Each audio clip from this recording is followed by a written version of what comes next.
Salam kerahiman. Hari ini kita masuk ke tanggal 20 September. Kita akan baca dari 972 dan 981. Kita mulai ya. Dalam nama Bapa dan Putra dan Roh Kudus. Amin. Bapa kami yang ada di surga, dimuliakanlah namamu. Datanglah kerajaanmu. Jadilah kehendakmu di atas bumi seperti di dalam surga. Berilah kami rejeki pada hari ini, dan ampunilah kesalahan kami, seperti kami pun mengampuni yang bersalah kepada kami. Dan janganlah masukkan kami ke dalam pencobaan, tetapi bebaskanlah kami dari yang jahat. Amin. Dalam nama Bapa dan Putra dan Roh Kudus. Amin. 972. Hari ini, dokter memutuskan bahwa aku harus tinggal di sanatorium sampai bulan April. Ini adalah kehendak Allah, meskipun aku sesungguhnya ingin kembali berkumpul dengan para susterku. 981. 2 tahun sudah aku menjalani penderitaan batin dalam penyerahan kepada kehendak Allah dengan tujuan supaya aku mengenalnya dengan lebih baik. Aku tahu bahwa penderitaan batin selama 2 tahun ini mendatangkan bagiku kemajuan yang lebih besar dalam kesempurnaan daripada 10 tahun terdahulu. Selama 2 tahun ini, aku sudah berada di salib yang terpancang antara langit dan bumi. Maksudku, aku diikat oleh kaul ketaatan dan harus taat pada superior seperti kepada Allah sendiri. Tetapi di lain pihak, secara langsung Allah menyatakan kehendaknya kepadaku, dan dengan demikian siksaan batinku sedemikian besar, sehingga tidak seorang pun akan dapat entah memahami, entah membayangkan penderitaan-penderitaan rohani ini. Aku merasa bahwa akan lebih mudah menyerahkan hidupku daripada menderita terus-menerus selama 1 jam dengan rasa sakit yang begitu nyeri. Aku bahkan tidak akan menulis banyak mengenai masalah ini, sebab orang tidak dapat melukiskan seperti apa mengenal kehendak Allah secara langsung, dan pada saat yang sama harus taat sempurna kepada kehendak ilahi sebagaimana diungkapkan secara tidak langsung lewat para superior. Syukur kepada Allah bahwa Ia telah memberi aku seorang pembimbing rohani. Kalau tidak, aku tidak akan maju setapak pun. 972. Dokter memutuskan Suster Faustina harus tinggal di sanatorium sampai bulan April. Dan itu dikatakan oleh Suster Faustina itu adalah kehendak Allah. Walaupun dia sebetulnya pengen ada di kongregasi ya, berkumpul dengan suster-suster yang lain. Bagaimana dengan kita? Coba refleksi ke hidup kita ya. Ada orang yang misalnya sakit, sudah harus masuk rumah sakit. Tapi dia masih nawar sama susternya, sama dokternya, saya nggak mau masuk rumah sakit, saya berobat jalan aja, ya. Atau ada yang sudah masuk rumah sakit, bukan dijalanin dengan baik, tapi kerjanya ngomel, marah-marah, makanannya nggak enak, susternya judes, bosen di rumah sakit, sampai kapan saya di rumah sakit, dan seterusnya. Masuk rumah sakit tujuannya kan supaya menjadi lebih baik, supaya disembuhkan ya. Tapi sering kita yang mengalami sakit itu bukan memanfaatkan waktu yang ada dengan baik, tapi malah lebih banyak ngomelnya, keselnya. Jadi nggak heran kalau di rumah sakit jadi lama, jadi nggak sembuh-sembuh ya. Dan yang satu lagi perlu kita renungkan, dikatakan oleh Suster Faustina, inilah kehendak Allah. Pernah juga ada satu kejadian ya, ada seorang ibu, dia melihat lantai itu licin ya, baru dipel, dan di otaknya sudah kepikir, saya harus hati-hati karena itu licin. Dia melakukan tindakan melangkah ke lantai tersebut dan jatuh. Akibatnya harus masuk rumah sakit. Coba kita refleksi. Kalau pikiran kita sudah berpikir bahwa itu licin, kan salah satu solusinya menghindar, jangan ke situ. Atau tunggu sebelum licin. Tapi kalau tetap dilakukan walaupun sudah hati-hati dan tetap jatuh, Suster Faustina bilang, itu Tuhan izinkan terjadi. Itu kehendak Allah. Ya. Lanjut. Dikatakan 2 tahun Suster Faustina menjalani penderitaan batin dalam penyerahan kepada kehendak Allah. Jadi kita juga mendapat contoh. Untuk berserah pada kehendak Allah itu enggak instan, tapi melalui suatu proses. Proses demi proses, sehingga dikatakan oleh Suster Faustina, dia butuh waktu 2 tahun untuk masuk ke dalam penyerahan kepada kehendak Allah. Dengan tujuan supaya aku mengenalnya lebih baik.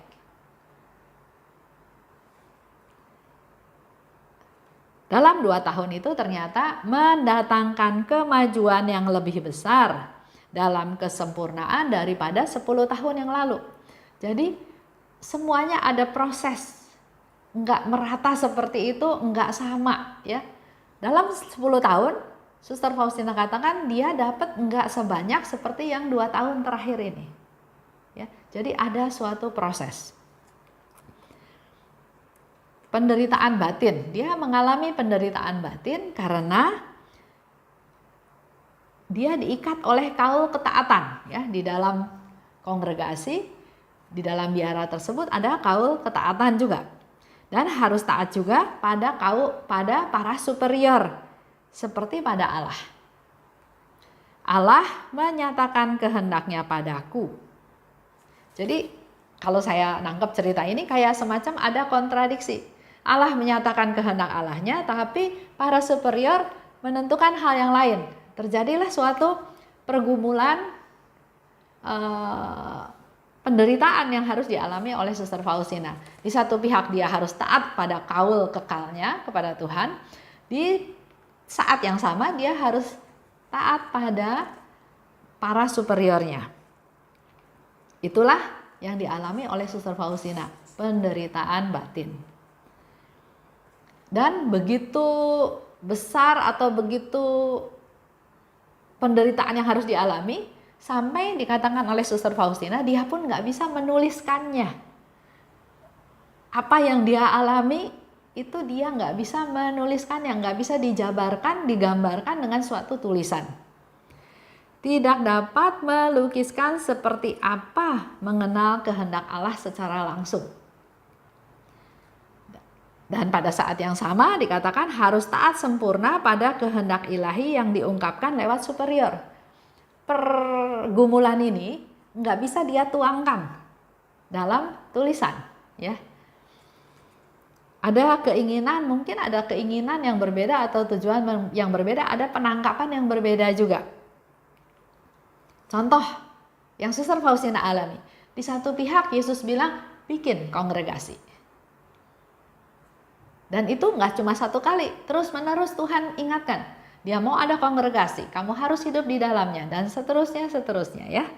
Tapi di pihak lain, baik superiornya ataupun bapak pengakuannya bilang, jangan terburu-buru, tunggu dulu, belum waktunya. Jadi nggak satu ya, yang satu disuruh bikin kongregasi, yang satu bilang tunda, jangan buru-buru. Contoh yang lain, Yesus bilang, lukislah gambar kerahiman ilahi ini. Lukislah seperti yang engkau lihat.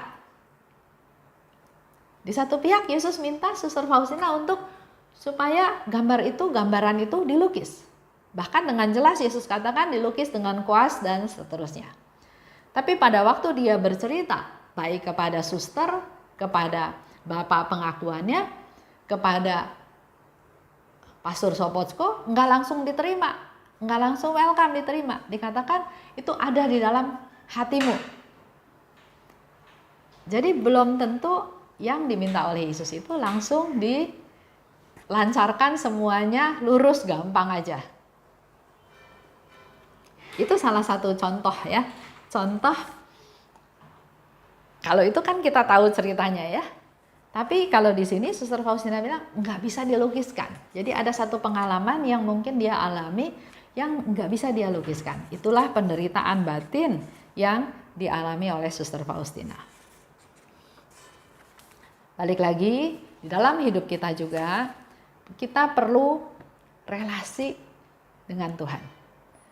Untuk supaya benar-benar tahu kehendak Allah. Contoh Suster Faustina diminta untuk bikin kongregasi.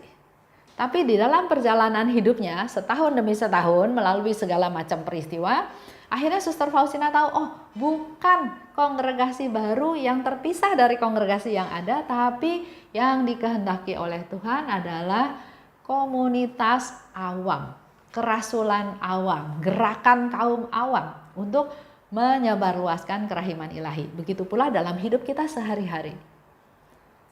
Kita baru bisa tahu benar-benar kehendak Allah kalau kita mengikuti kehendak Allah step by step. Nanti makin lama makin ada pencerahan yang Tuhan berikan. Contoh seperti dalam devosi kerahiman juga, pertama-tama Yesus cerita tentang gambar kerahiman. Cerita tentang mau ada pesta kerahiman. Tahun 1935 dia bercerita atau mengajarkan kepada Suster Faustina tentang doa koronka. Tahun 1937 baru Yesus cerita tentang jam kerahiman. Jadi semua ada stepnya, tergantung situasi, tergantung taraf iman, tergantung rencana Tuhan. Tapi yang perlu kita lakukan adalah kita setia melaksanakan kehendaknya step by step. Baik, itu aja hari ini. Silahkan Bapak Ibu renungkan apa yang Tuhan kehendaki dalam hidup kita masing-masing. Dalam nama Bapa dan Putra dan Roh Kudus, amin. Allah Bapa yang Maha Baik, terima kasih atas rahmat-Mu yang Kau berikan pada kami pada hari ini. Kami menjadi semakin tahu Tuhan bahwa Engkau mempunyai kehendak yang ingin Engkau harapkan untuk kami lakukan, kami laksanakan. Bukalah hati kami Tuhan untuk kami bisa peka dan punya kemampuan, kerinduan untuk melaksanakan kehendak-Mu. Inilah kami anak-anak-Mu Tuhan yang tidak berdaya, yang terbatas, yang apa-apa, tapi kami punya kerinduan ingin bisa seperti Suster Faustina, setahap demi setahap makin mengerti kehendak-Mu. Urapi kami Tuhan, pimpin kami Tuhan, biarlah Roh Kudus-Mu terus membimbing kami. Amin. Dalam nama Bapa dan Putra dan Roh Kudus, amin. Salam kerahiman.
serta bersorak-sorai bergembira.